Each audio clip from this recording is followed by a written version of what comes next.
চন্দ্রকলা।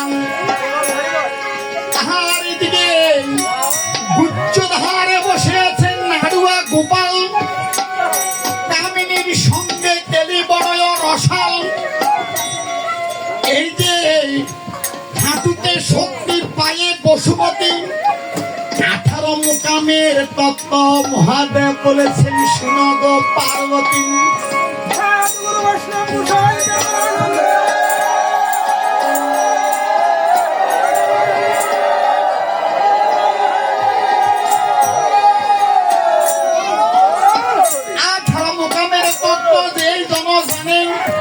নবঘনে যদি তাকে তুচ্ছ মনে করে দেবগণ তার মানি। সেই মূর্খ পাপী জানে না দেহের মধ্যে কে আছে, সদাই সর্বদা মিথ্যা কথা বলে। না, আমি মিথ্যা কথা আমি বলবো না। আমার প্রভুকে আদেশ দিয়েছি, আমি প্রভুর আদেশ আমি মানব। আমার বড় ভাই শ্রীরামচন্দ্র হলো পিতৃ সমতুল্য। এই যে বড় ভাইকে পিতৃ সমতুল্য কেন বলা হয় জানেন? যে বড় ভাই পিতা মাতার সাথে সাথে ছোট ভাই বোনকে কোলে পিঠে করে মানুষ করে, নিজের সন্তানের মতো লালন পালন করে, এই কারণে বড় ভাইকে পিতৃ সমতুল্য বলে। কিন্তু জন্মদাতা নয়, সে হলো পিতৃ সমতুল্য। আর বড় বোনকে মাতৃ সমতুল্য কেন বলা হয় জানেন? যে বড় বোন বাবার সাথে সাথে ছোট ভাই বোনকে নিজের সন্তানের মতো লালন পালন করেন, নিজের মুখের খাওয়া ছোট ভাই বোনকে সন্তানের মতো খাওয়ায়, সে হলো মাতৃ সমতুল্য বড় বোন। এই বড় বোনকে বড় ভাইকে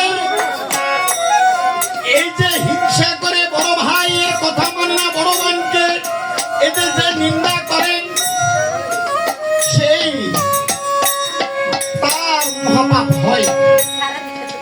সেই মূর্খ পাপী জানে না তার মহাপাপ হয়। তাই আমার দাদা শ্রীরামচন্দ্র আমার পূজ্য পাদ প্রভু বলেছে এই পৃথিবীর 4টা দিক ভ্রমণ করিতে। আজকে আমি এই 4টা দিক ভ্রমণ করব। জয়রাম বলিয়া সবাইকে আপনি দক্ষিণ দেশে ছাড়িয়া দিলেন।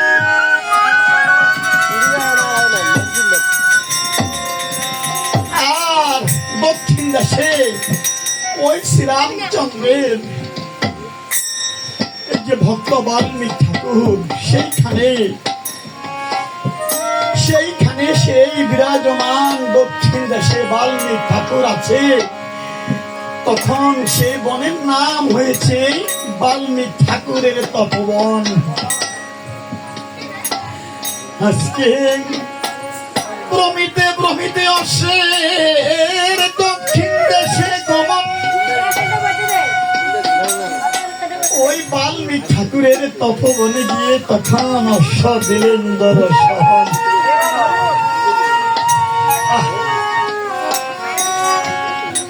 সেইখানে জনম দুঃখিনী সীতা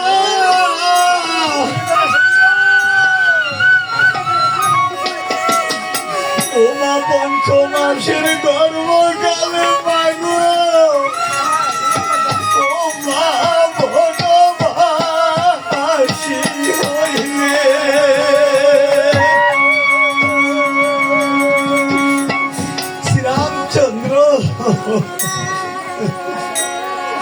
প্রধানের পূর্বের জন্য শ্রীরামচন্দ্র সীতাকে বনবাসে দিলেন। শ্রীরামচন্দ্র লঙ্কার থেকে যখন সীতাকে অযোধ্যায় আনলেন, অযোধ্যার নারীগণ সীতার নামে কলঙ্ক দিচ্ছে।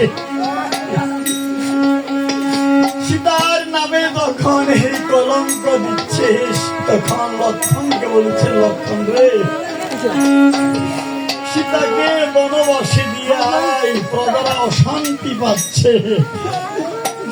প্রজার শান্তি রাজার শান্তি, প্রথমটা শেষ তখন সে কি করলেন লক্ষণ? প্রথমটা শেষ। লক্ষণ সীতার কাছে যেয়ে বললেন, দেবী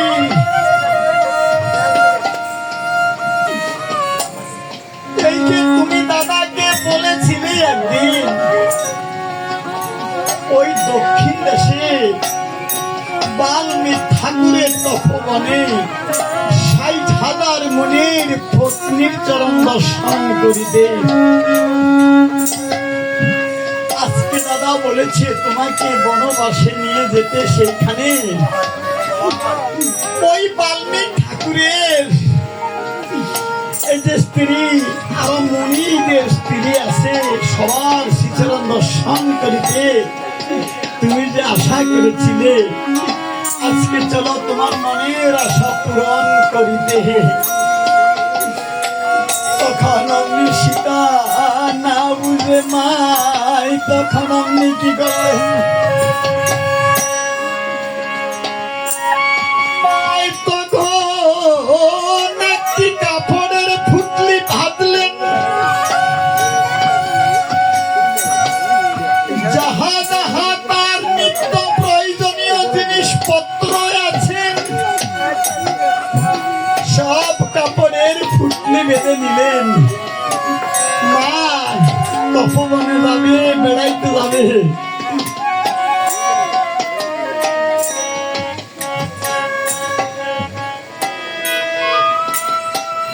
মা তো জানে না রে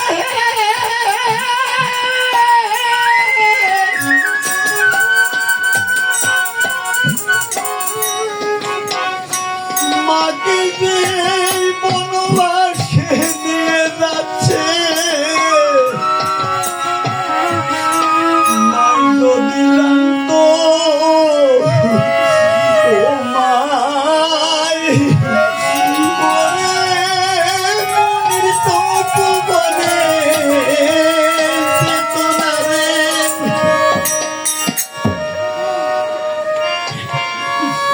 মাকে যাই ছলনা করে নিয়ে যাচ্ছে,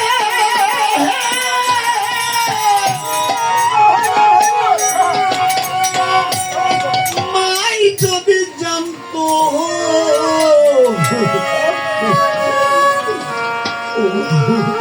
ও মার কাপড়ের পুটলি বেঁধে ওরে তার জিনিসপত্র গলি নিত না রে, মায়ের জিনিসপত্র গুলি নিত না রে মা। আজকে মা কি করলেন, শাশুড়ি মন্দিরে গিয়ে বলছে, ওগো মা শাশুড়ি আমার, আমাকে আশীর্বাদ করেন, আমি বাল্মীকি ঠাকুরের তপবনে যাচ্ছি কিছুদিনের জন্য, আমাকে বিদায় দিন। ওরে সেখান থেকে মাই তখন স্বামীর কাছে গেলেন, স্বামী শ্রীরামচন্দ্রের চরণে পড়ে বলছে, ওগো প্রভু আমাকে আপনি বিদায় দিন, হাসি মুখে বিদায় দিন স্বামী। আমি ওই বাল্মীকি ঠাকুরের তপবনে যাচ্ছি কিছুদিনের জন্য বেড়াইতে, আমি ওই 60,000 মুনির পত্নীর চরণ দর্শন করিতে যাব, আপনি আমাকে বিদায় দিন, আমাকে আশীর্বাদ করেন স্বামী।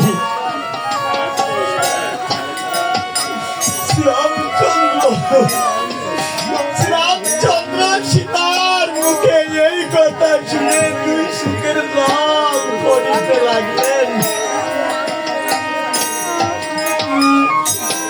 রামচন্দ্র বলছে, আরে সীতা যদি জানতো তাহলে হাসি খুশি সহিত আমার কাছে বিদায় নিত না রে।